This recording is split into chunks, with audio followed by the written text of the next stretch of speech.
The room was very small and smelled of damp. There was a single bed, a hanging cupboard, and a chair. There was a wash basin in the corner, but no toilet. There wasn't even a telephone. Still, with any luck, it would only be for the one night. He put his duffel bag on the bed, opened it. There was a toilet bag, spare shirts, some books.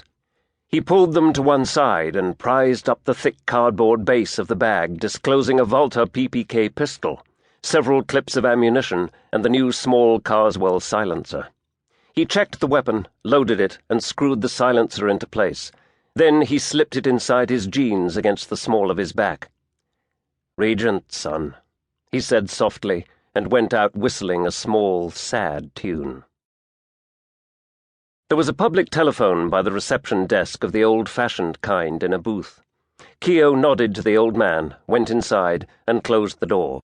He found some pound coins and dialed a number.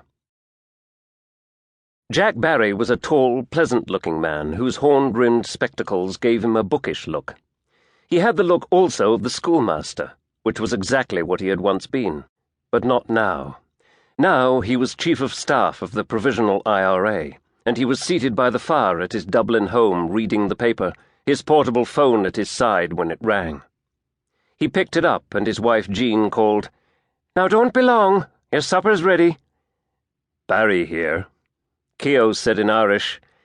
"It's me. I've booked in at the Albert Hotel under the name of Martin Keogh. Next step is to meet the girl."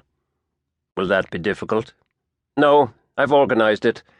Trust me, I'm off to this Regent Cafe now. Her uncle owns it." "Good man. Keep me posted. Use the mobile number only." He switched off his phone, and his wife called again. "Come away in. It's getting cold." He got to his feet obediently and went into the kitchen. Keogh found the Regent Cafe with no trouble. One window was boarded up, obviously from bomb blast, but the other was intact, offering a clear view of the interior. There were hardly any customers, just 3 old men at one table and a ravaged-looking middle-aged woman at another, who looked like a prostitute. The girl sitting behind the counter was just 16. He knew that because he knew all about her. Her name was Kathleen Ryan, and she ran the cafe on behalf of her uncle, Michael Ryan, a Protestant gunman from his earliest youth. She was a small girl with black hair and angry eyes above pronounced cheekbones, not pretty by any conventional standard.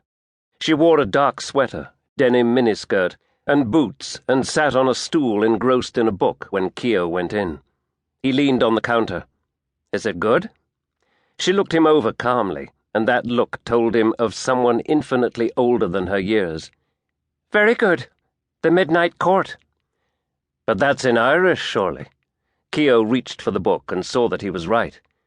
"And why shouldn't it be? You think a Protestant shouldn't read Irish? Why not? It's our country too, mister. And if you're Sinn Féin or any of that old rubbish, I'd prefer you went elsewhere. Catholics aren't welcome. An IRA street bomb killed my father, my mother, and my wee sister." "Girl, dear." Keogh held up his hands defensively. "I'm a Belfast boy, home from the sea, who's just come in for a cup of tea." "You don't sound Belfast to me. English, I'd say." "And that's because my father took me to live there when I was a boy." She frowned for a moment, then shrugged. "All right." She raised her voice. "Tea for one, Mary," she said to Keogh. "No more cooking. We're closing soon." "The tea will do just fine." A moment later, a grey-haired woman in an apron brought tea in a mug and placed it on the counter. "Milk and sugar over there. Help yourself." Keogh did as he was told and pushed a pound coin across.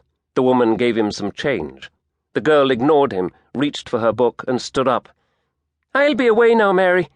Give it another hour, then you can take an early night." And she went through to the back. Keogh took his tea to a table by the door, sat down, and lit a cigarette. 5 minutes later, Kathleen Ryan emerged wearing a beret and an old trench coat. She went out without looking at him. Keogh sipped some more tea, then got up and left. It was raining harder now as she turned onto the waterfront, and she increased her pace, head down. The 3 youths standing in the doorway of a disused warehouse saw her.